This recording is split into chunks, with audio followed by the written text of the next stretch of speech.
Ladies and gentlemen, the answer to life, the universe, and everything. It's episode 42 of Jimmy at the Crossroads coming your way. Stay tuned.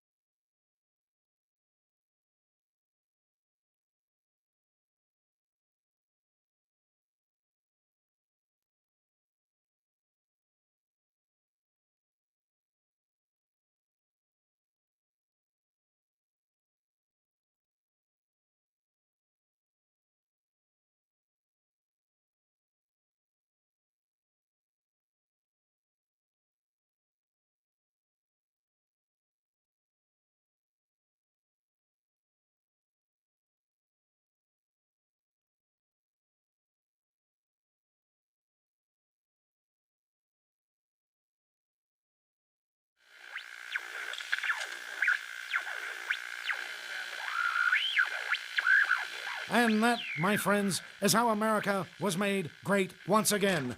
Breaking at this hour, Jimmy Sengenberger is currently at the crossroads of politics and economics. Radio broadcaster master, now the celeb on the web. He's the smarty of the party. He's in cahoots with the grassroots. Jimmy at the Crossroads brings you thought-provoking commentary, hard-hitting interviews, original satire, and the best bumper music known to man. Jimmy at the Crossroads! Gonna talk money, gonna talk politics, great for all generations. Oh, what a great mix, I said. Gonna talk money, gonna talk politics, great for all generations. Oh, what a great mix. I got Jimmy at the Crossroads, making sense out of nonsense. People want answers, they want to understand. They come to the crossroads and Jimmy gives them the plan. I said, gonna talk money, gonna talk politics, great for all generations. Oh, what a great mix. I got Jimmy at the crossroads, making sense out of nonsense. Come on, Jimmy, what you got?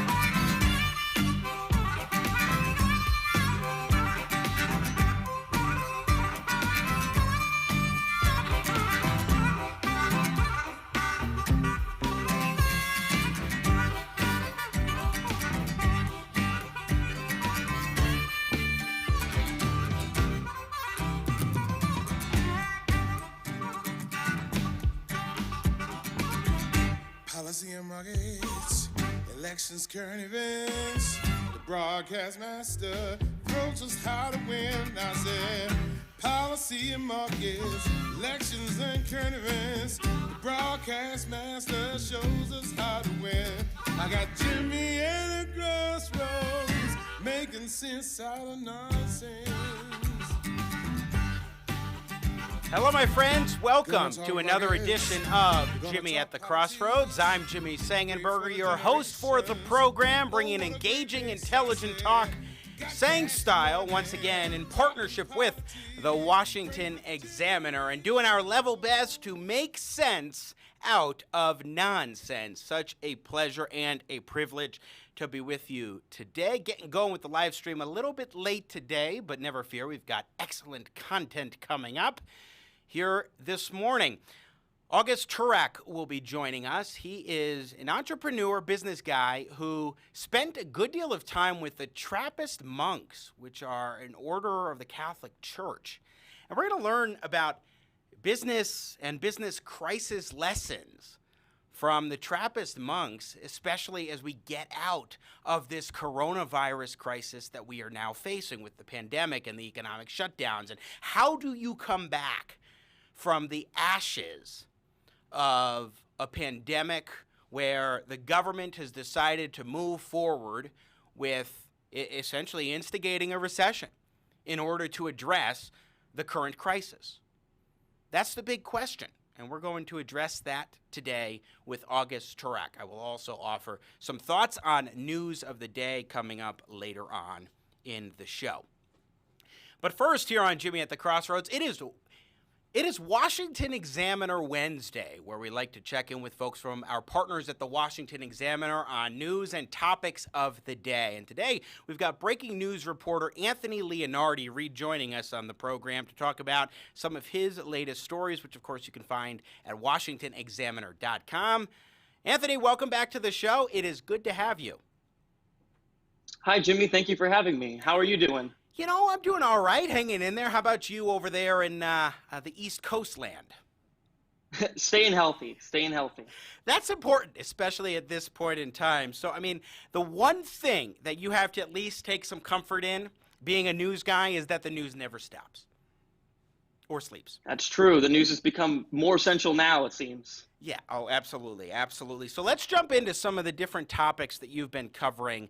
One thing that I found very interesting is the way in which the media has been handling this story of the coronavirus pandemic. And I hope Nathan's got the pictures queued up, because yesterday or earlier this week, John Karl over on ABC News, I think he's also the head of the White House Correspondents Association right now, he put out a rather interesting tweet in which he showed a picture of Fox News' John Roberts, supposedly without a mask. This is going to be pick one.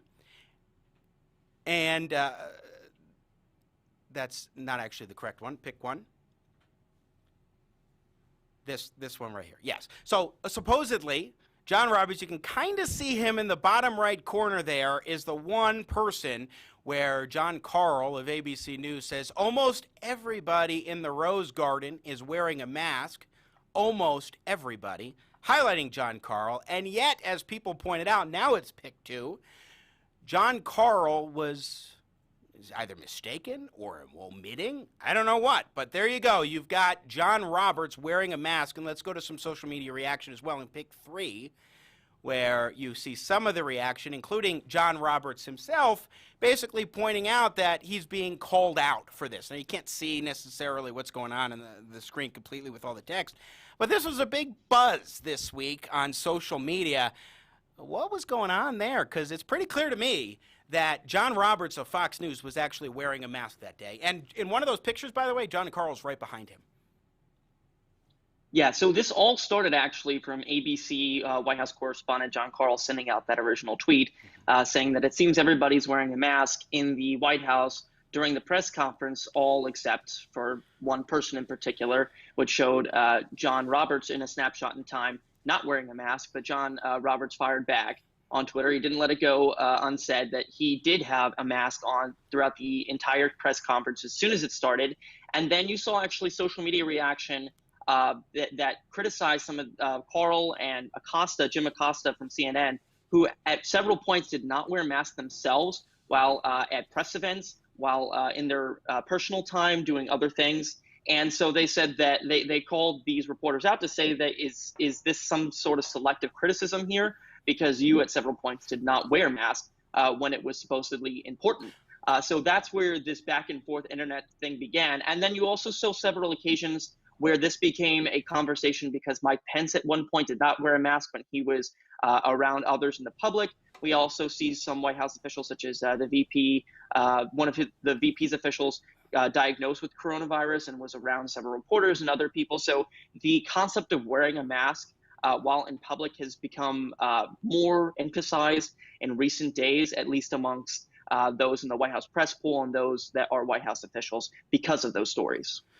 Putting back up on the screen here, the images of a few of the tweets that went out criticizing John Karl and also Jim Acosta, who were crying foul here about certain individuals supposedly not wearing masks, and then they themselves were not in certain pictures that had been captured. So what do you think is going on in the media right now, where you have some folks who are just genuinely doing what they're supposed to, yet they're being maligned, some who are not, but at times are not, but are, snide a little bit about other people who they're trying to capture as not following the rules and what have you? I mean, is there some hypocrisy maybe going on here? There's definitely a disconnect between what the public opinion polls are showing and what you see media personalities often talk about. So at the beginning of this whole pandemic, you saw a massive amount of public opinion saying that we need to have shutdowns. It's necessary in order to mitigate the spread of the coronavirus. But since then, you've seen public opinion polls go down to as low as 64% in some results of people who think that the shutdowns need to be extended. And you even saw some media personalities such as CNN's Don Lemon, who during his program lamented about the fact he saw increased traffic during the coronavirus pandemic. So he said that, this is not over. We need to continue to isolate ourselves in our homes. He wants to be out and socialize. But people are growing especially concerned about the economic fallout of what these shutdowns are going to do to their personal jobs. We've seen the unemployment rate skyrocket, and 23 million in just 1 month alone. And we saw a study recently show that 40% of the jobs lost are not going to return. So people are feeling that economic anxiety, and they're feeling this emphasis to take care of their family and to return to normalcy, even if it means taking the risk of getting sick. Again, we're talking with Anthony Leonardi, breaking news reporter at the Washington Examiner here on Jimmy at the Crossroads. Let's go to cut 6, kind of tying in with the pandemic situation. Barack Obama came out on Friday and was having a phone conversation with the Obama Alumni Association. And it was a phone call with, I think, a few thousand people were on that call. And some of it leaked out to Yahoo News, and different media outlets have been playing portions of it. One portion we played yesterday of the former president talking about Michael Flynn and the charges being dropped there. But he also complained about the way in which President Trump and his administration have been handling the current coronavirus pandemic. Here's a sample of that. What we're going to be battling is not just a particular individual or a political party, but what we're fighting against is these long-term trends in which being selfish, being tribal, being divided, and seeing others as an enemy, that has become a stronger impulse in American life. And by the way, we're seeing that internationally as well. And it's part of the reason why the response to this global crisis has been so anemic and spotty. And it would have been bad even with the best of governments. It has been an absolute chaotic disaster when that mindset of what's in it for me and to heck with everybody else, when that mindset is operationalized in our government. A chaotic disaster, Anthony Leonardi. Those are harsh words from a former president about a current sitting president. We don't normally hear that. No, we certainly don't. And in fact, Mitch McConnell, who's the Senate Majority Leader, picked up on this, and he spoke to Lara Trump, who's the president's daughter-in-law, at this program called Team Trump Online on YouTube. And he said that, President Bush and his father had implemented this policy where you do not criticize the incumbent president because you had your chance. You had your chance during your tenure as president to effect the change that you hoped to make, and that you should remain quiet and deferential to the president in power. So he said, in his words, that Obama should have kept his mouth shut. Although if the call was in fact leaked, we don't know if, this was a private call between Obama and his officials, so perhaps he was trying not to speak ill of the president in a public matter. But if it was intended to become public somehow, then that's why Mitch McConnell issued his statement that he did. So it is interesting to point out, though, how Obama, during his criticism, mentioned about, the enemies and the Trump administration's response making this worse than it needs to be. The one slogan that you have seen emphasized the most is perhaps the coronavirus as the invisible enemy. And throughout the entire time, President Trump's critics, the most ardent supporters of his have said we need to reopen this economy faster, and have criticized the president for maintaining that position of the invisible enemy of the coronavirus and hoping to address the public health problem first. So that is a bit to highlight some of Obama's rhetoric there and how that ties into the response from some of his supporters. It's hard for me to think that he didn't have any idea that this would get out, because according to a report, for example, from Reuters, his call on Friday was with 3,000 members of the Obama Alumni Association. It's hard to really think that with 3,000 people that the former president, who's a pretty smart guy, didn't have any idea that this might get leaked out. By the way, we do have a snippet in cut 7 of Mitch McConnell making those comments. I think we can take a listen to what he had to say for a moment. Former President Obama slammed President Trump's coronavirus response, and I think it was kind of unnecessary for the former president to criticize President Trump, especially given the Obama and Biden administration did not prepare our nation for a pandemic, as we just discussed. What is your response to that? You know, generally former presidents just don't do that. I remember President George W. Bush and his father went right through 8 years of Democratic administrations after they left office and kept their mouths shut because they didn't feel it was appropriate for former presidents to be to critique even a president of another party. So that's a little bit, wanted to give a taste of what Mitch McConnell did have to say. It is something, even though a lot of folks will say, hey, we're not in a normal presidency. People on the left like to say that. There are still some standards of conduct that people look for in their public officials, Anthony Leonardi. Oh, certainly. They want to see, especially now, you see public opinion polls reflecting how they don't really like partisanship right now. They're focused on the pandemic. They're focused on the public health concerns that are resulting as a consequence of the coronavirus. And they are focused on their economic lives. So least on the list is the, partisan bickering that comes with the presidency as usual. Anthony Leonardi, again, our guest from the Washington Examiner. Speaking of public opinion, there's a new Morning Consult poll that came out looking at some questions with regards to the presidential race. What are we seeing right now from that report? Poll. Well, it shows that ever since Tara Reade, who's a former staffer for Biden and accused Biden of sexual assault in 1993, that Biden's support among women has dropped and has fallen 6%, though he overall maintains, according to Real Clear Politics, a 4.4-point lead ahead of Trump. But we've seen that since that allegation has come out, the way that he's denied the allegation, women have still have grown in their skepticism of the former vice president, and it seems to be indicative perhaps of a trend if the Biden campaign sticks to the strategy that they are. What are political analysts thinking about the potential impact of these Tara Reade allegations and the way in which the Biden campaign has handled this? I mean, it seems to me that there's a little bit of damage right now to his credibility and to his popularity or favorability. But right now we're still in the month of May. November's a long ways off.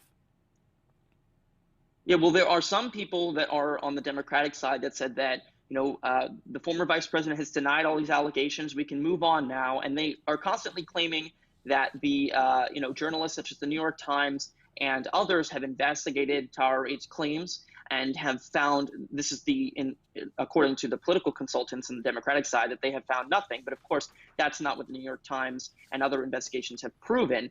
They have not proven Biden's case in denial, but it does show that there is an ongoing case where there are other archival records in the University of Delaware that need to be investigated. It does show that Biden has personally addressed the allegations. So there are some on the Republican side that are just basically saying that this shows the hypocrisy of how the Democrats handled the Me Too movement during Justice Brett Kavanaugh's confirmation hearing in 2018 and the mantra, believe women. So they are seizing upon that to try to highlight a message of hypocrisy on the Democratic side. But the Democratic side have said, believe women is just something that means hear women when they come out with their allegation. And they're sticking to their preferred candidate, says he's denied it, so it's time to move on.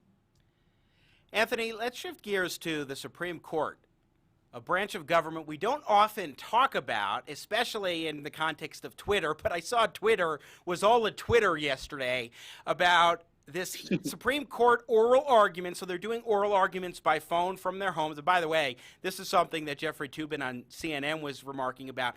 It's like not being on camera, or not on camera, but visually present in front of people, has brought Justice Clarence Thomas, to speak more when he's on these phone calls, because when he has his opportunity, he's asking a lot more questions than he ever does when he's actually in the Supreme Court chamber, where he's historically known for being very silent on these things. But nevertheless, Twitter was all up in arms about this hearing that took place yesterday, oral argument, where the Trump administration was arguing for why they should not have to release the president's tax returns, in essence. And Jay Sekulow was making some points about temporary immunity as President Trump's attorney in this case.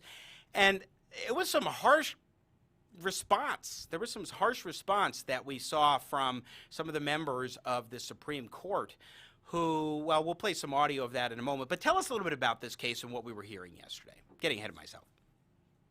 Absolutely. So there are two distinct cases, actually, where there are subpoenas being issued to President Trump's financial records. One comes from the House Oversight Committee.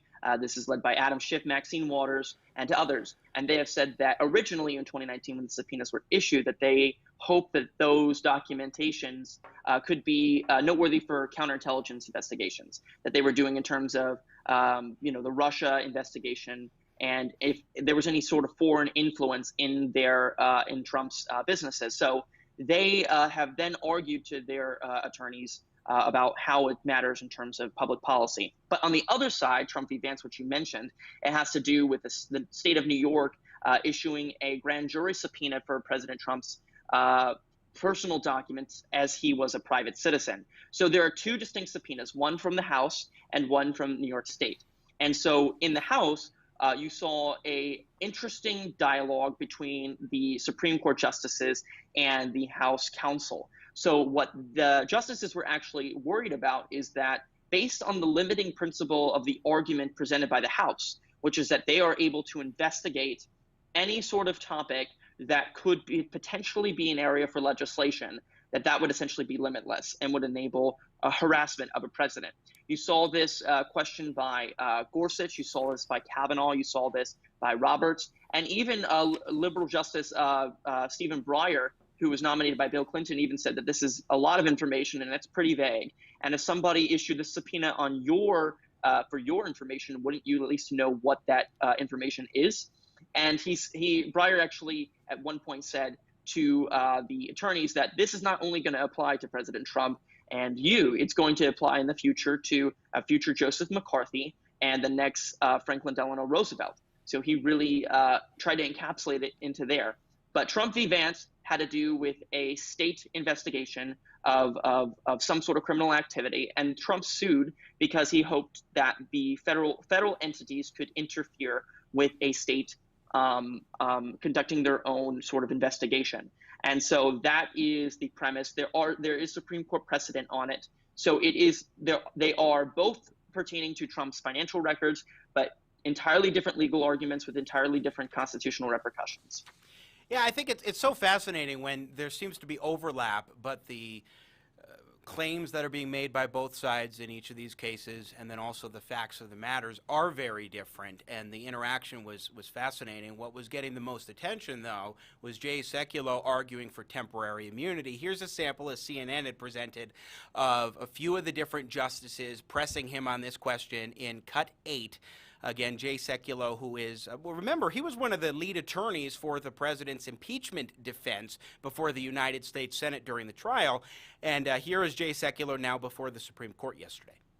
Counsel, for all that, you don't argue that the grand jury cannot investigate the president, do you?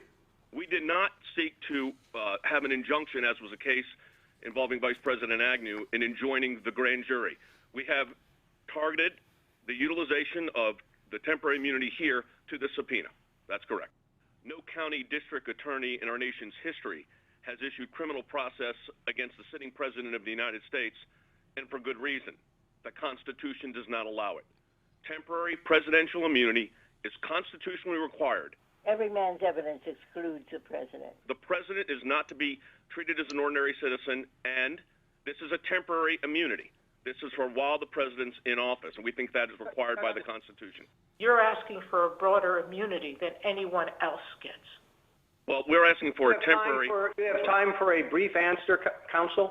I will. We're asking for temporary presidential immunity. You've said that a number of times and made the point, which we have made, that presidents can't be treated just like an ordinary citizen. But it's also true, and indeed a fundamental precept of our constitutional order, that a president isn't above the law. This was specifically, and it seems almost solely, what the media was covering yesterday vis-a-vis these oral arguments. Anthony Leonardi, what'd you make of that?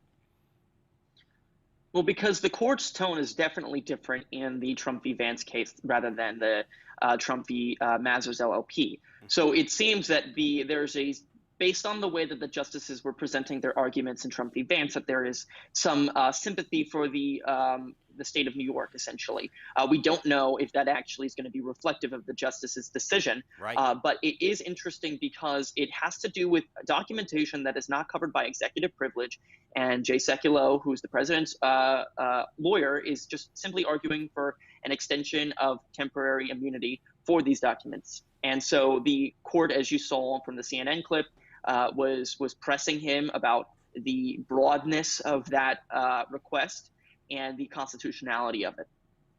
Yeah, I have to say, as we wrap up with you, Anthony Leonardi, that it is so fascinating when you hear the Supreme Court in action, especially on television, or you go on Twitter and people are sharing clips and excerpts and that kind of thing, because it's not an institution that we normally hear, we normally see, because they don't even film any of these. They're not recorded live and broadcast out to the public. And so just to me as a political observer, it's interesting when you actually see the Supreme Court come out into the news and into social media in a way like we saw yesterday.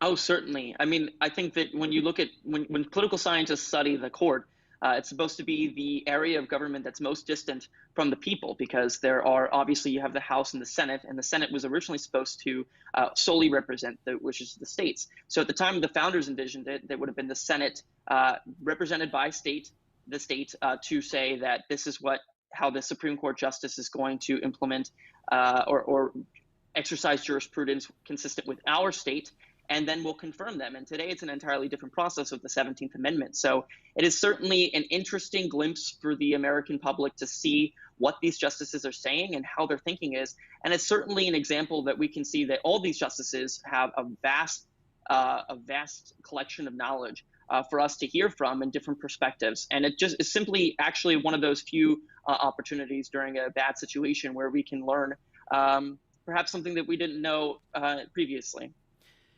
Yeah, it is just one of the fascinating things to me, too, is the discussion that people can have about whether or not the Supreme Court should be broadcast visually so you can actually see them. I'm a big opponent of that, but that's a topic for discussion another time. Anthony Leonardi, breaking news reporter at the Washington Examiner. Always great to check in with you, my friend. Thanks so much for joining us on this Washington Examiner Wednesday of Jimmy at the Crossroads. Yes, thank you for having me. Stay well and be healthy. You as well. All right. Anthony Leonardi, once again, joining us from the Washington Examiner. They always do great work. So many stories. WashingtonExaminer.com. Be sure to check it out. And like them on Facebook and Twitter, and subscribe to their YouTube channel, as well as youtube.com/Jimmy at the Crossroads, our show YouTube channel. So in a few moments, we will be joined by August Turak, and we'll talk about some of the business and crisis lessons we can be learning from the Trappist Monks, an order of the Catholic Church. August Turak, author and entrepreneur, will be joining us in just mere moments. But first, a message from our sponsors. Hey, this is Frankie. Hey, and I'm Angelo. We're the owners of F&A Pizzeria. If you're looking for the best pizza in town, remember us, F&A. Hey, we got the best crust. F&A. We got the best cheese. F&A. We got the best sauce. F&A, man. Put it all together, what do you got? F&A. Yeah, you got that right. F&A. F&A Pizza on the corner of Hill Avenue and Dan Straight Street. Hi, Tom. Gee, you look terrible. I feel terrible. Achy, fevery, nauseous. Ooh, that's too bad. You know, you ought to... Chills, stuffiness, bloating. Yeah, you know... Scratchy, gassy, drippy. I know. Say, Tom, you should try Wear-a-Flu. Wear-a-Flu? Theraflu is the only medication that actually takes your flu symptoms and hides them at various places inside your body, so that by the time your body finds them all, your flu is gone. In the meantime, you're back to work. You were right, Ed. Theraflu lets me ignore my flu symptoms and gets me back to work. Thanks. Yeah, and thanks for coming in and infecting the rest of the office. Come out wherever you are with Theraflu. Take as directed.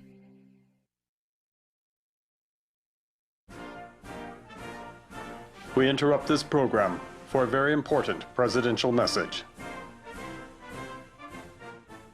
I have a very important issue that I'd like to discuss with you, the people of America, and the people of the United States as well. Traffic circles, traffic circles. These things are very communistic. Older people are terrified of traffic circles. I noticed this about 20 years ago when they came in. I said, this is no good. Our forefathers didn't fight in World War II to have traffic circles. They're very scary. It's, oh, let's all join hands and come into the circle like hippies. Wrong. You come to a four-way stop like a man and you take your territory, if you can handle it. If you can't, you get spit to the side and you're out. You lose. You're a loser. And that's what I wanted to make very clear at this time. Thank you very much for your attention. That's all. Going. Breaking at this hour, Jimmy Sengenberger is currently at the crossroads of politics and economics. Certainly we want to be safe. We want our fellow citizens to be safe. But there is never a time to short-skirt the Bill of Rights. I got Jimmy at the crossroads, making sense out of nonsense.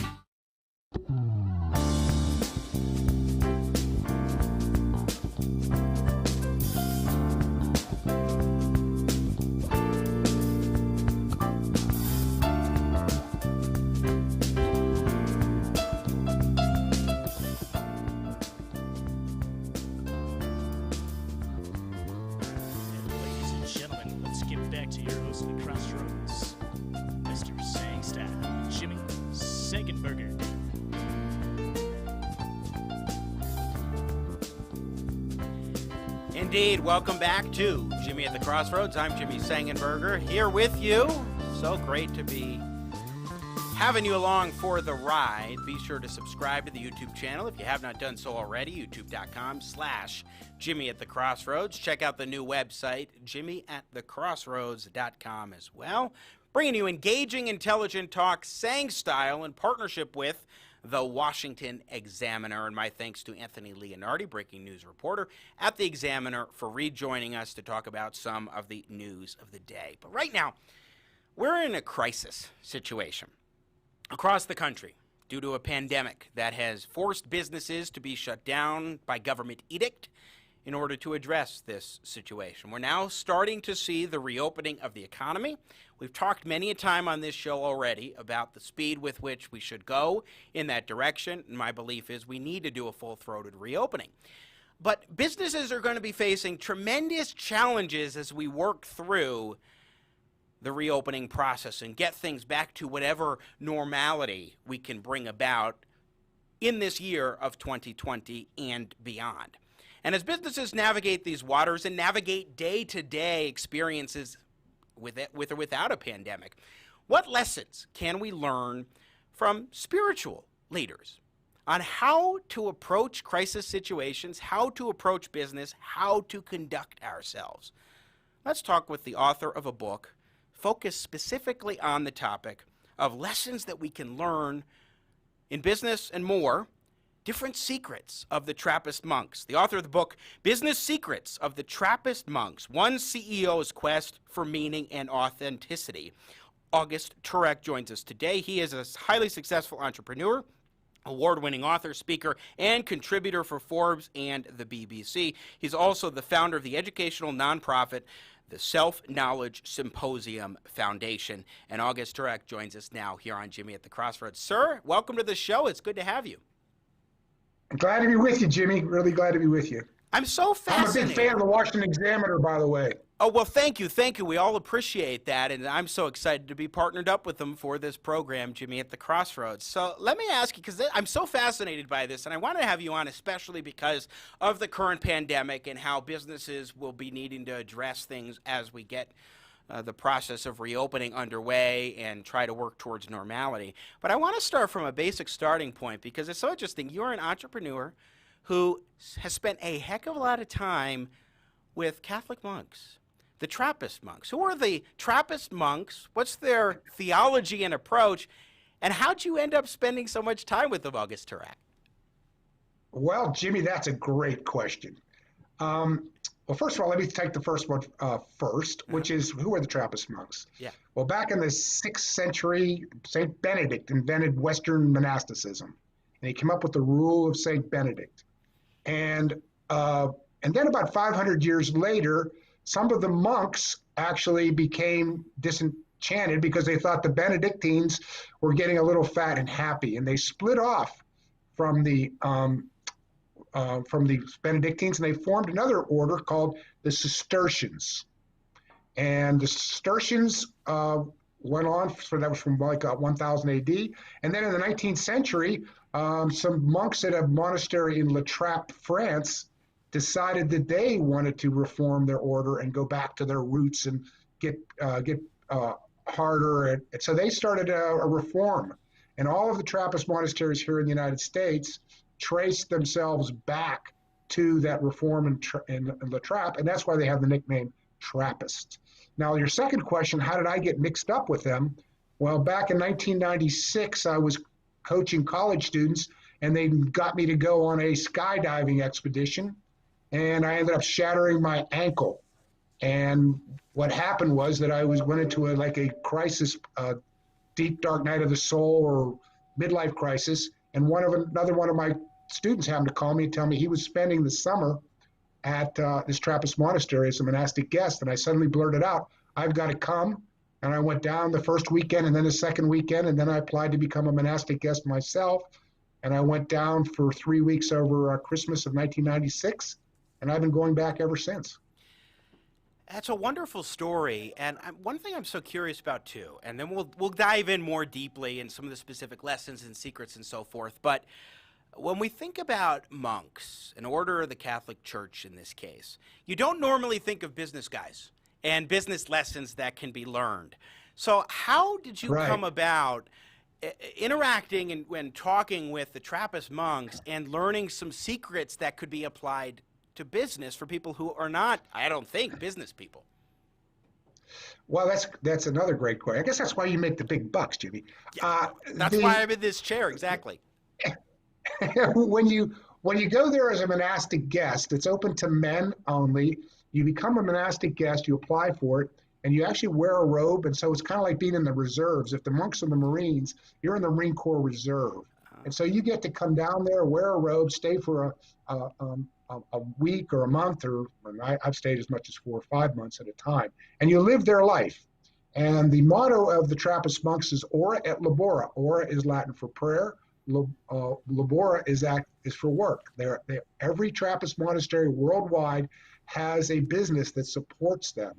They don't get a check from the Vatican every month, so they have to support themselves. So for 1,000 years, they've been doing these monastic businesses. Well, part of my responsibility when I was there was just to work with them. And what actually happened was just the question you posed. I sat down at my farm here in North Carolina one weekend, and I said, I'm going to write a white paper. I just posed the question to myself as an entrepreneur myself, why are these monks so darn good in business? And I ended up writing this white paper, and I distributed it to some friends. And I got this, because yes, exactly. They're all 65 years old. They don't care about business. They only work 4 hours a day. And everything they touch turns to money and gold. So how can they do this? And I wrote this white paper, and somebody gave it to the editor of Forbes. And Forbes, they called me up and said, we'd like to make it an article, which went viral. And then Columbia Business School called me and said, we'd like to turn it into this book. And that's how it all came about. So yes, not only does my book talk about the business lessons that I learned from the monks by working with them, right in their monastic businesses, but also how I took those exact same lessons to build 2 highly successful high-tech companies from an initial $2,500 investment, and we took them in 7 years into 2 multi-million-dollar companies using the monastic business secrets. Would you say that maybe they're sort of in the business of existing and they're really good at making sure that they stay around and get these partnerships formed? Because partnerships and building relationships with other businesses and interacting, being able to get money into your coffers is in effect a business operation. Well, first of all, I can't think of any partnership they have. I mean, the only partnerships they have are partnerships they have with their customer base. Now, they have a tremendously strong, when I first started working with them, they did eggs. They had 40,000 chickens, and they would raise eggs, and they did fertilizer, and they had forestry. Now they do mushrooms. So they do exotic mushrooms, and they sell them to grocery stores and restaurants and things like that. And I don't think that they live to survive. They live for God. Well, sure. The 3 things that I point out for in my book is they live for a high overarching mission, which is their service to God and humanity. They also have an individual path of trying to become the best human being I can possibly be, which I define in my book as being as selfless as possibly be. And then the third thing they live for is community. They live for each other. So in the same way that they say that Marines fight for each other, not for the country or the flag or anything else, but Marines fight for each other, the monks have that incredible bond, and they live for each other. Sure. No, I think I was more looking at a distinction of live for versus the in business for as a little bit of a distinction. But one of the monks said in an article I read, there was an article, and he said the difference is, he said, we work to live, not live to work. That's fantastic. And so they have a different attitude. So August Turak, what is the basic philosophy of the Trappist monks and how they approach business and economics in a way that can provide some of the fundamental secrets that we can learn from the way in which they've functioned all these years? Well, absolutely. So first of all, how it all got started was some of my college students coaxed me into entering a writing contest. The Templeton Foundation was offering a Power of Purpose essay contest. In 3,500 words or less, what is the purpose of life? And I had never written anything before in my life, but they coaxed me into it. And I ended up writing an essay based on an encounter on Christmas Eve between Brother John and me at the monastery called Brother John. Long story short, I got it in right at the deadline, and 6 months later, I found out I won the $100,000 grand prize. So the purpose of life, according to my essay, is not different strokes for different folks. Everybody has the same purpose, which is to become the best human being we can possibly be. I elaborate on that, or I call it self-transcendence in my Brother John book. But in my business secrets, I elaborate on that selflessness. We are all here to become as selfless as we possibly can be. Every child starts out screaming, mine, mine, mine. But as we grow, at least most of us get a little more selfless than that. And so the further along on that arc of selflessness you get, the further you are living out the mission that you were designed to do.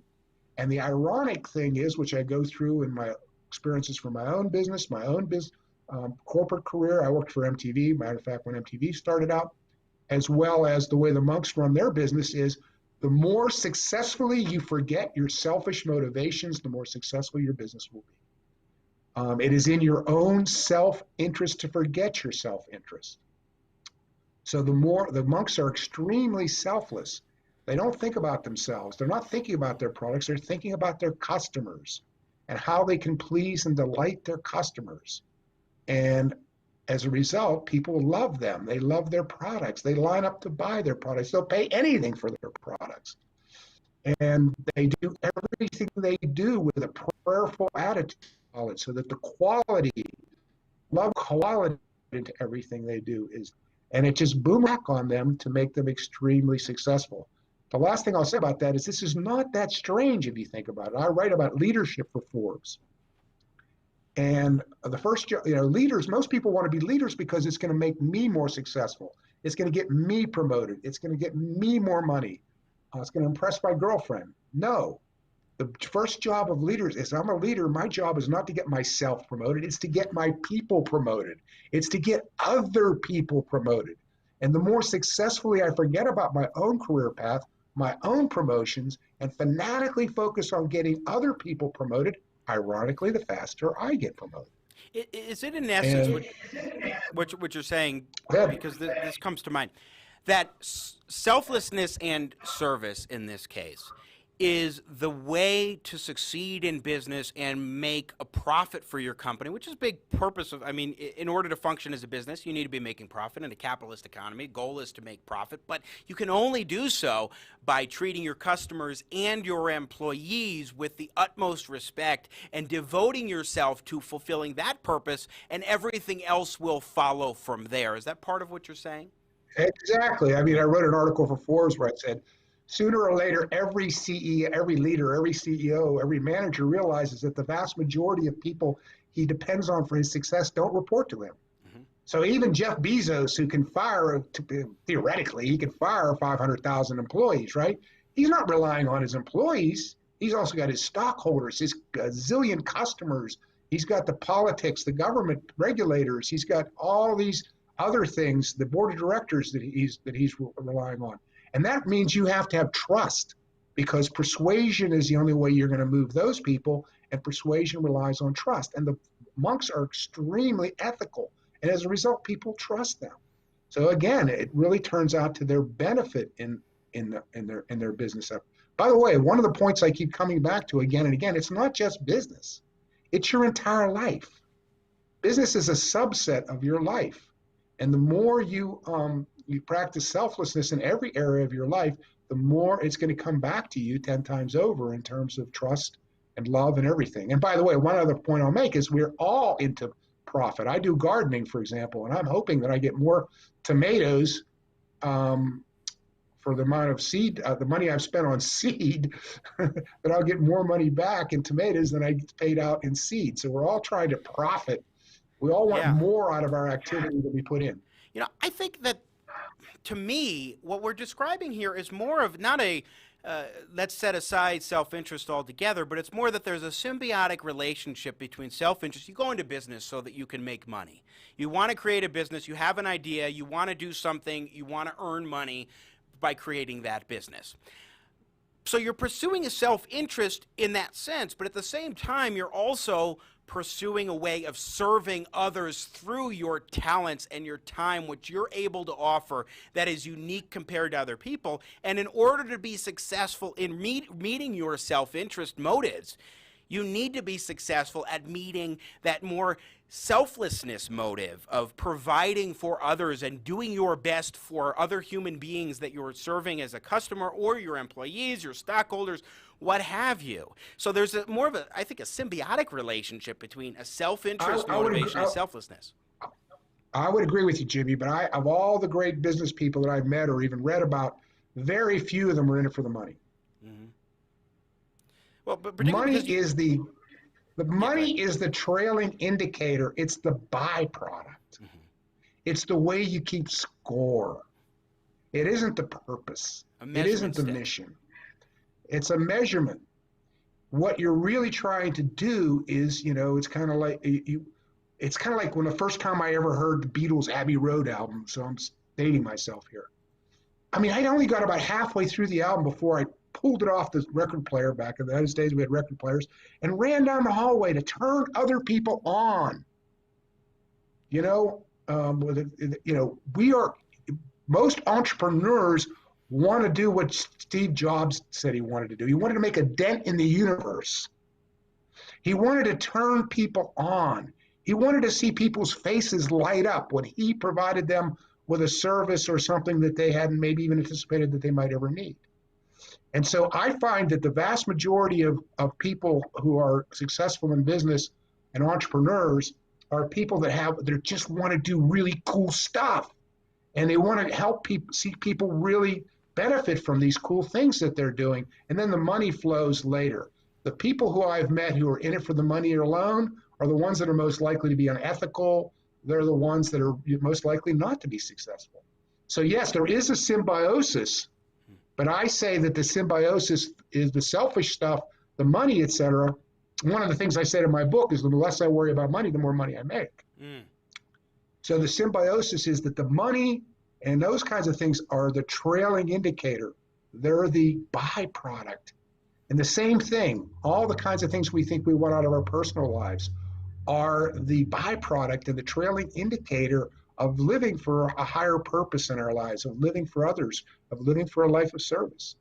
Again, we're talking with August Turak, author of the book Business Secrets of the Trappist Monks, One CEO's Quest for Meaning and Authenticity. Let's apply what we're talking about to the current crisis that we're facing, because now we're starting to see the reopening of the economy, but businesses are going to have to weigh their own decision-making process towards not just how can I get things back to normal, but also what do I need to do in order to make sure my customers and my employees are safe and not at real risk of contracting this coronavirus that has cost tens of thousands of American lives and hundreds of thousands of lives across the globe. So, August, how would you apply some of what we're talking to the current situation, what businesses should keep in mind as we go through the reopening process?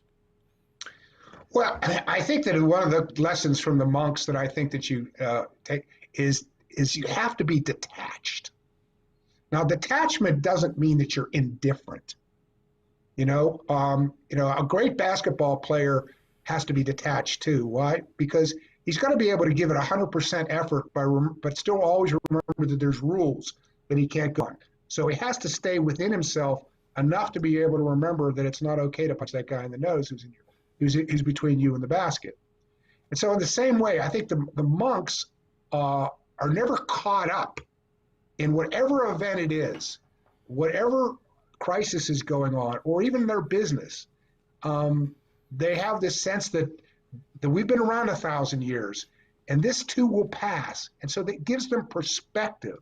So I think that what a leader needs in these times is perspective, because there isn't just, as so many people have pointed out, and I agree, it isn't just a health crisis; it's an economic crisis. There's you have to worry about your employees, but if you worry too much about your employees, then all of a sudden you're hurting your customers, and if you worry too much about your customers, you start hurting your employees. If you don't worry about the customers and the employees, then maybe you're hurting the community. So all of these things, and this is why theoretically. CEOs make a lot of money, because they have to take a lot of pressure. And pressure, in my opinion, is by definition, how many different constituencies, how many different contingencies, how many different experts are you having to listen to all at the same time, when most of the time they're all not agreeing and conflict with each other, and you still have to make the right decision. And the right decision, by definition, is looking into the future and being able to predict the future as accurately as you possibly can. So you have to be able to, as Rudyard Kipling would say, is keep your head when those around you are losing theirs and blending in on you. And that is the kind of detachment and coolness and calmness that Trappist monks have in times of crisis. It comes down, it seems, to doing the right thing, August. But the challenge, of course, sometimes can be, how do you know what is truly the right thing and the best way to go about advancing the interests of, say, keeping your company alive, helping it to grow, but also making sure that the health concerns and other issues are taken into account, that you're really doing the right thing in this difficult time to figure out the navigation, the track that you might want to take.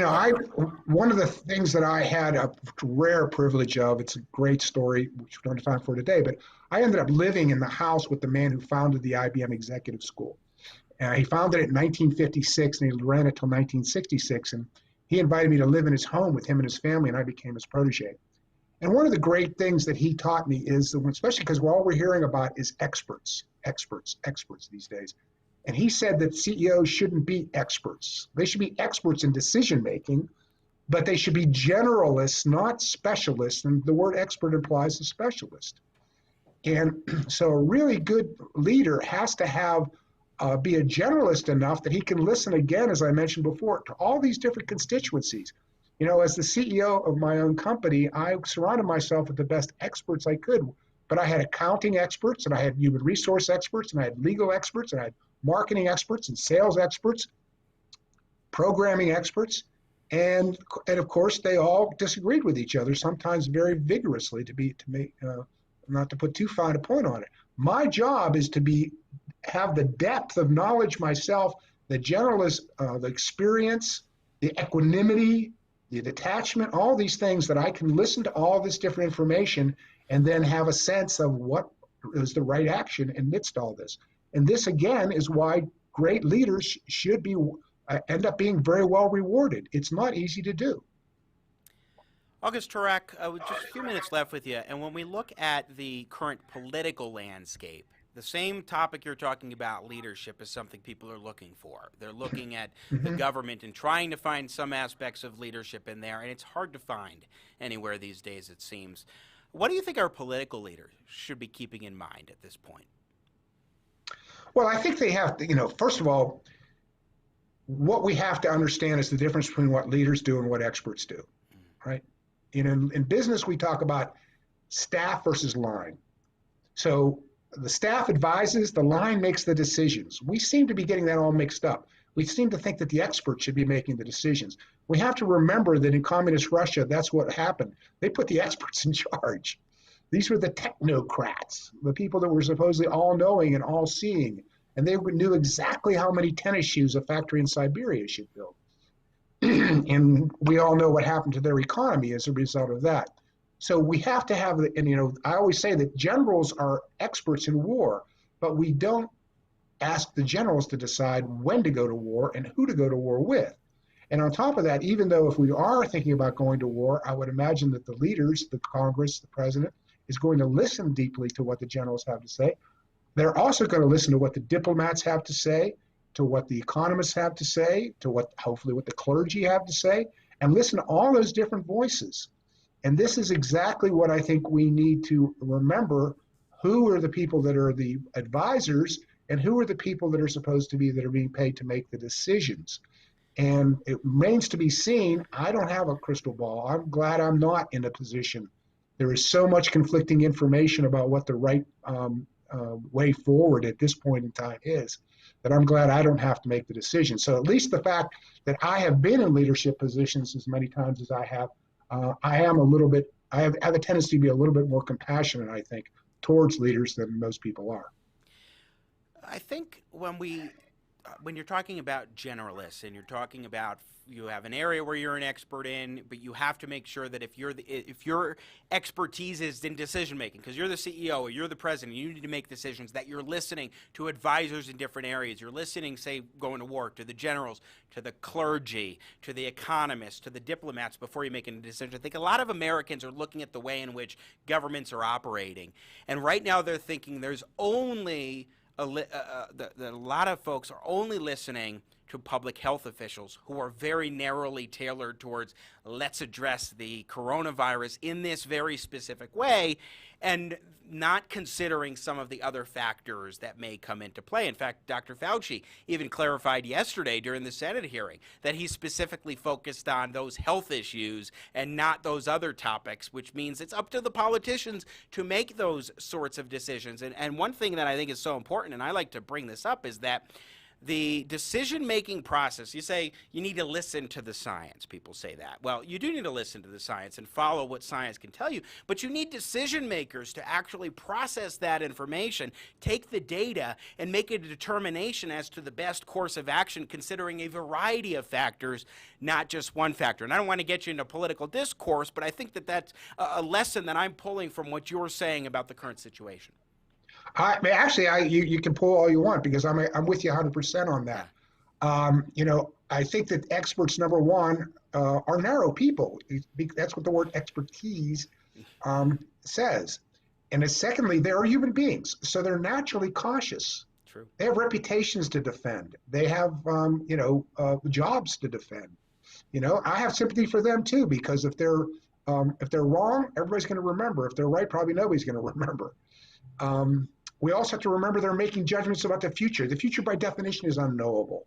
Now, I saw a video just recently where Jimmy Carter was talking, and he said, by 2010, we're going to be catastrophically out of oil, and the only solution is we got to turn to coal, big time.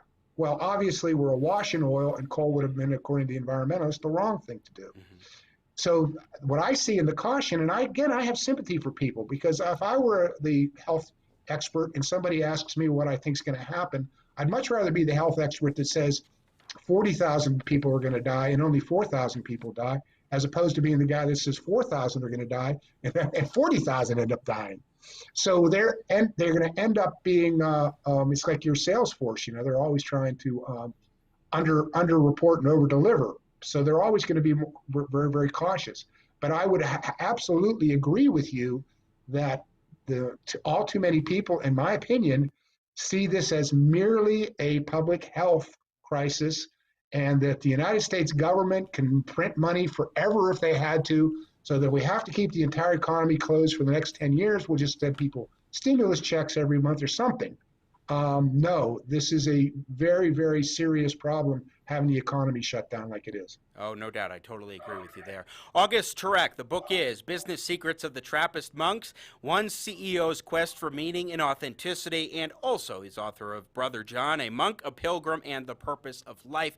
A very fascinating conversation. I'll definitely have you back for more insights. I've got a couple of topics, maybe another guest on the self-interest, selfishness, selflessness topic. Might have a little bit of a three-way conversation that I think would be fun. So thank you so much for joining us. Really appreciate it. I'll destroy him. You know what? That doesn't sound very selfless, August, to destroy another person. Oh, gosh. I don't know. I'm rethinking my idea. August Turak, everybody, thanks so much for joining us. I've had a blast talking to you. I'd love to come back anytime. Me too. Wonderful. Well, I look forward to it, August. Thank you so much. And stay well and be healthy. And read the Washington Examiner. I'm a big fan. Absolutely right. WashingtonExaminer.com. August Turak, thank you again. And read his book, Business Secrets of the Trappist Monks. Fascinating conversation. I have a couple of ideas dealing with the self-interest topic, because I do believe that, as Adam Smith said, it is not the benevolence of the butcher that brings us our dinner, but it is in regards to their self-interest. But at the same time, there are more complexities to that, especially if you have passion driving you and other motivations that are factoring in. This could be a very, very interesting experience. So here on Jimmy at the Crossroads, we love diving into different issues of the day. And I'm going to be talking in a bit here about Dr. Fauci's testimony before the United States Senate yesterday. And we will give some thoughts on that. And also have a little bit of we got MAGA talk coming up here on Jimmy at the Crossroads.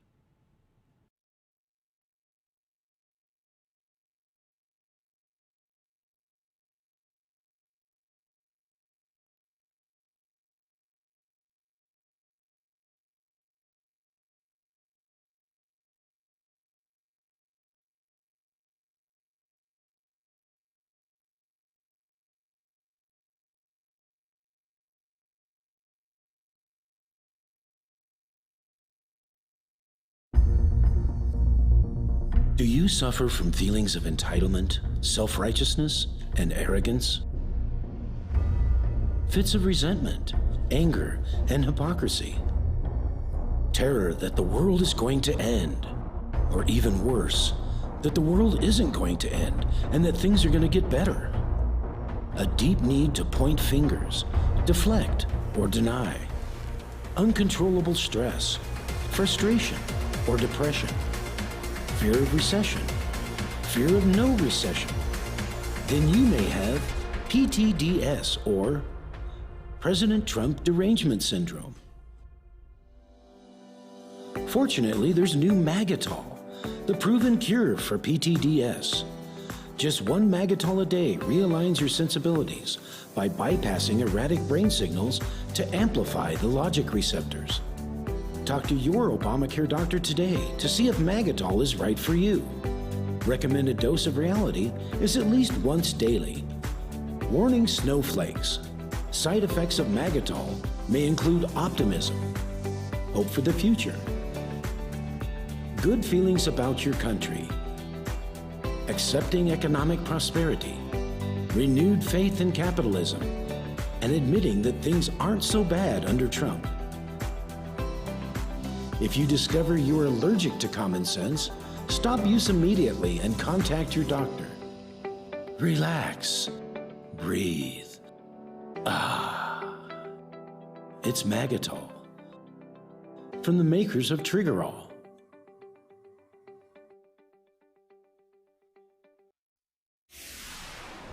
And now, the further future adventures of Starship Winkler. The captain finds himself up against a worthy adversary, a meteor maid. Oh, come on. I was only in there 2 parsecs. You can't double park here. You're in a twilight zone. I didn't see the signpost up ahead. Plus, your plates are expired. Hold on. I've got an idea. This is not the double-parked starship you are looking for. This is not the... Oh, come on, really? You're gonna try and pull mind tricks? What do I look like, a Gungan? Misa thought it would work. Here you go, Captain Schnook. Ah, womp rats. A summons? See you in court. You mean I gotta come back all the way across the galaxy? Oh, look. This is right in the middle of Ponfar. And if I miss it, it's another 7 years. Tough tribbles. Well, was the captain really parked in a twilight zone? Will there be a twist ending? Tune in next time when we hear... Look, maybe we can, work something out. What do you have in mind? A couple passes to the Space-a-Palooza Festival? Free parking. I will see you in court. You will pay in full. Sign here, please. You will see me in court. I will pay in full. I have signed here. Thank you. Have a nice day. What the How does she do that? On Starship Winkler. America's politics are crazy. The culture is in flux. That's why we work hard to help you keep up. More politics, more culture, and more access. We focus on the biggest stories of the day with some of the biggest names in politics and punditry. Go to our website, WashingtonExaminer.com. Subscribe to our YouTube channel. Be sure to follow us on Facebook, Twitter, and Instagram.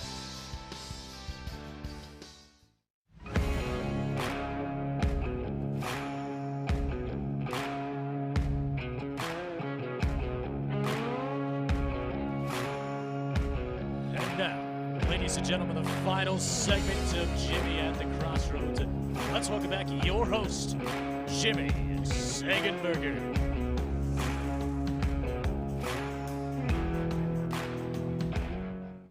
Back now, Jimmy Sengenberger here with you. Jimmy at the Crossroads, coming in partnership with the Washington Examiner. What a fascinating conversation with August Turak in the last segment. On this, the show that brings engaging and intelligent talk, Sang style. And I think there was some intelligent talk right there. I wasn't sure exactly the direction we would go with that conversation. I think that was pretty fascinating. Really enjoyed it. Hope you did too. If you have not done so already, please be sure to subscribe to the YouTube channel, youtube.com/Jimmy at the Crossroads. Like the Facebook page, Jimmy Sengenberger Media Personality. And bookmark the website, jimmyatthecrossroads.com. And do the same for WashingtonExaminer.com, our partners, and the other outlets that they've got on YouTube, Facebook, and Twitter. So I wanted to get a few thoughts in today. On Dr. Fauci's testimony yesterday, he testified before the United States Senate via webcam. And it was very interesting, a lot of what he had to say. And in cut one, this is a little bit of Dr. Fauci talking about some of his concern that maybe an outbreak could be triggered if the reopening process speeds ahead too quickly. In your testimony earlier, in response to a question by Senator Murray, you outlined a basic concern you have with regard to states reopening. Can you restate that for us? Yes. Thank you, Senator Casey. Yes. My concern is that if states or cities or regions, in their attempt, understandable, to get back to some form of normality, disregard to a greater or lesser degree the checkpoints that we put in our guidelines about when it is safe to proceed in pulling back on mitigation. Because I feel if that occurs, there is a real risk that you will trigger an outbreak that you may not be able to control, which in fact, paradoxically, will set you back, not only leading to some suffering and death that could be avoided, but could even set you back on the road to trying to get economic recovery, because it would almost turn the clock back rather than going forward. That is my major concern, Senator. He doesn't know that. He's a public health official, and in the next clip, we'll play cut 2 in a moment. But he acknowledges that he's a public health official and he's not an economist. He doesn't follow what's happening in the economy in the same way that he does with health. And as we were talking about with August Turak in the last segment, he's one of those experts that the decision maker, like the President of the United States, relies upon. President Trump was elected to be the decision maker and to consider all the factors, all the expert advice that he could get, and then make the decision himself. And Dr. Fauci is one of those advisors and is not the end-all and be-all of the decision-making process, which is at a point in Cut 2 that Rand Paul, senator from Kentucky, made to Dr. Anthony Fauci yesterday. And his response during this Senate hearing, Dr. Fauci's, was rather interesting. Let's hear a portion of that. And I think the one-size-fits-all that we're going to have a national strategy and nobody's going to go to school is kind of ridiculous. We really ought to be doing it school district by school district, and the power needs to be dispersed because people make wrong predictions. And really the history of this, when we look back, will be of wrong prediction after wrong prediction after wrong prediction, starting with Ferguson in England. So I think we ought to have a little bit of humility in our belief that we know what's best for the economy. And as much as I respect you, Dr. Fauci, I don't think you're the end all. I don't think you're the one person that gets to make a decision. We can listen to your advice, but there are people on the other side saying there's not going to be a surge and that we can safely open the economy, and the facts will bear this out. But if we keep kids out of school for another year, what's going to happen is the poor and underprivileged kids who don't have a parent that's able to teach them at home are not going to learn for a full year. And I think we ought to look at the Swedish model, and we ought to look at letting our kids get back to school. I think it's a huge mistake if we don't open the schools in the fall. Thank you. Mr. Chairman, can I respond to that even though there are only 32 seconds left? Yes, and you might make it clear whether or not you suggested that we shouldn't go back to school in the fall. Well, first of all, Senator Paul, thank you for your comments. I have never made myself out to be the end-all and only voice in this. I'm a scientist, a physician, and a public health official. I give advice according to the best scientific evidence. There are a number of other people who come into that and give advice that are more related to the things that you spoke about the need to get the country back open again and economically. I don't give advice about economic things. I don't give advice about anything other than public health. So I wanted to respond to that. Although we did hear in Cut 1, Dr. Fauci specifically mentioned the economy and suggested that maybe it could set us back, which is basically the argument of Paul Krugman that we dissected yesterday from the New York Times, saying that we could exacerbate things and bring about a full-on Great Depression if we reopen too quickly, as he says. But Dr. Fauci, I do have to say that Dr. Fauci is not the person who has said he's the end-all. The media and certain politicians, Democrats, have built him up to be the guy, the one and only guy that we can and should listen to, in essence. If Dr. Fauci says it, it must be the gospel that we must follow as a nation. That every state must follow what Dr. Anthony Fauci is saying. And he was right. Showed a little humility. Rand Paul said we need to show a little humility. Dr. Fauci did show it there. Kudos to Dr. Fauci for saying, I've never made myself out to be the end-all, and I don't think he has. But other people have, and they're wrong to do so. Because as we talked about again with August Turak, I think it's such a profound point. We cannot narrowly tailor our policies to achieve one very specific objective, discounting the other objectives, the other consequences that may come about. For example, in Cut 3, U.S. Senator Bill Cassidy, a Republican, essentially was asking Dr. Fauci about the opportunity cost of no schooling. What are some of the negative consequences that can be brought about as a result of kids not going back to school and not even being in school right now? And I think his question was very important because it provided some guidance on a topic we've talked about here on this show. But let's listen to Senator Cassidy and Dr. Fauci first. I think the frustration, if I think of children in particular, the risk-benefit ratio of a child being at home, potentially away from enhanced nutrition, without the parent able to work because school provides daycare, without the monitoring as sometimes occurs for incidences such as child abuse, but perhaps most importantly for all children, the opportunity cost of a brain which is forming, not having access to the information that will help that brain form optimally. Now, has there been any sort of kind of risk-benefit ratio for the child? Yes, they are at risk for Kawasaki's, but they are a particular risk for missing out on a year of education, particularly for those from less enriched backgrounds. I guess I'm very concerned about that tension. What are your thoughts on that? No, you make a very good point, Senator Cassidy. That obviously very difficult of the unintended consequences of trying to do something that broadly is important for the public health and the risk of having a return or a resurgence of an outbreak, and the unintended deleterious consequences of having children out of school. We fully appreciate that. I don't have an easy answer to that. I just don't. We just have to see on a step-by-step basis as we get into the period of time with the fall about reopening the schools, exactly where we will be in the dynamics of the outbreak. I might point out something that I think has been alluded to throughout some of the questions, that we have a very large country and the dynamics of the outbreak are different in different regions of the country.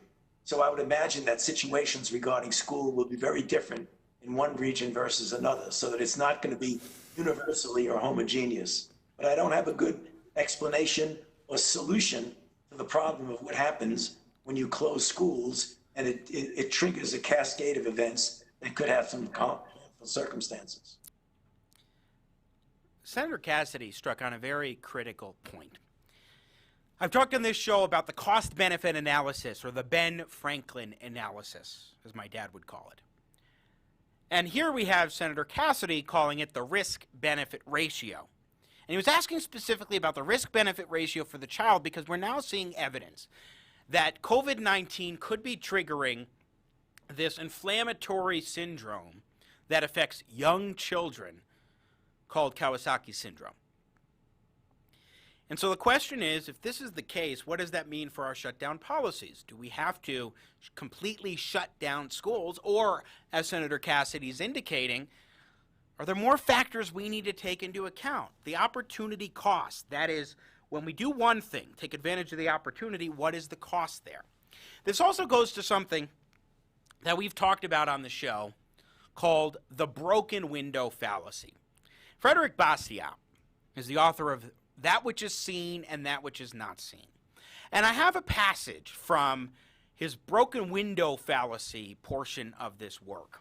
He was a philosopher-economist from the 1850s. And in 1850, he published That Which Is Seen, That Which Is Not Seen.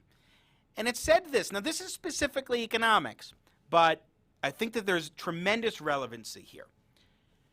But if, on the other hand, you come to the conclusion, as is too often the case, that it is a good thing to break windows, that is to say, that the economy benefits, supposedly, when some vandal goes in and breaks a window, and then you have that shopkeeper has to replace the window, and the person who's coming in to replace the window, to actually do the work, is getting paid.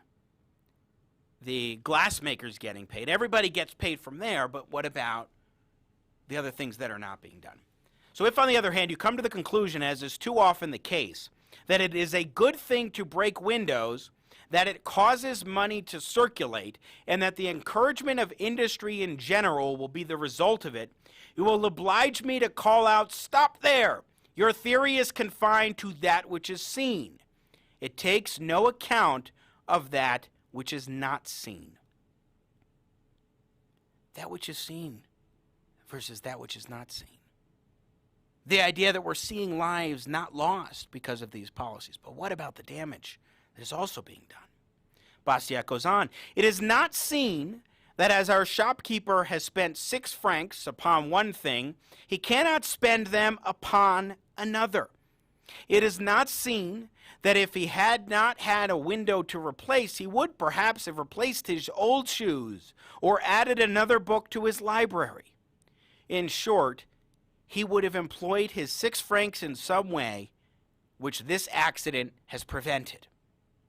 Let us take a view of industry in general as affected by this circumstance.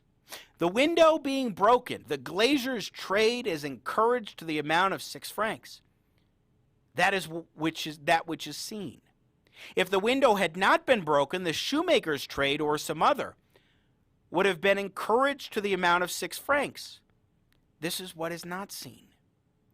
And if that which is not seen is taken into consideration, because it is a negative fact, as well as that which is seen, because it is a positive fact, it will be understood that neither industry in general nor the sum total of national labor is affected, whether windows are broken or not.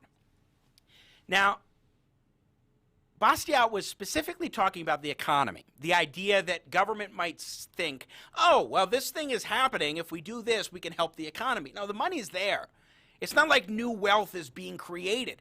Government doesn't actually stimulate the economy, doesn't actually stimulate wealth creation.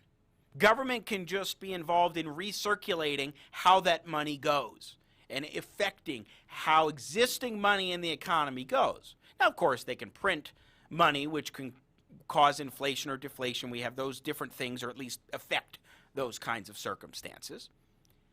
But that's not what we're talking about here. We're not just talking about dollars in the system. But when I say money, I'm talking about wealth creation and the exchange of value in an economy. Now, the broken window fallacy applies here in a slightly different context.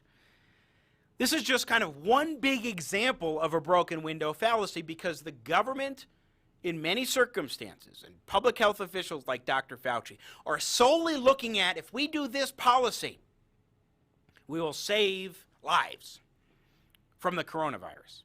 But never mind, or pay little attention to, the economic fallout, the dramatic economic fallout, the significant mental health implications of this. What's happening to children who may be losing out on nutrition because they're not at school and their parents aren't working? They may be in more abusive situations and teachers are not catching that, giving a warning to local police or authorities that something's wrong with this kid. Depression, anxiety, alcoholism, suicide, people not going to the doctor's office or to the hospital for serious conditions, whether because they've been told, nope, sorry, your biopsy's been canceled. We talked last week with Rick Jackson Healthcare. He said he knows a woman who had a biopsy scheduled in February, has not been rescheduled. She doesn't even know if she has cancer. She might now have lost on the opportunity to fix it. Who knows? I hope not, because of that cancellation. Those are the things that are, in a public health context, maybe not seen, because they're not paying attention to that. They're narrowly focused on the benefits of one policy. So you try to subsidize something in the economy and you say, oh, this is going to help us produce more green energy, which is going to help X, Y, and Z. But what are the other things that could have been done with that money, particularly if it was kept in private hands instead of given to the government? What could have been done differently in addressing this crisis if we didn't just say, and we're not continuing to say in many states, we must keep things shut down, irrespective of the second, third, fourth, even fifth order effects? That opportunity cost or risk-benefit ratio that Senator Cassidy was talking about. We need to keep that. That's what the broken window fallacy is about, where you're only focused on what one might consider the opportunity but not the cost. Wisdom from Bastiat can apply in a heck of a lot of circumstances, economics as well as the current crisis that we now face. That is it for us today, but never fear, we will be back tomorrow for more engaging, intelligent talk, saying style with special guest Mark Cuban at the bottom of the first hour, 10:30 Mountain, 12:30 Eastern Time. My thanks today as well to Anthony Leonardi at the Washington Examiner and August Turak for joining us as guests today. Producer extraordinaire Nathan Matoush, working the Matoush magic. You for watching and for subscribing at youtube.com/Jimmy at the Crossroads. Again, our partners at the Washington Examiner. And you know what? we'll get through this. We all need to keep on trucking, stay well, stay healthy. Tune in tomorrow. And as always, may God bless America.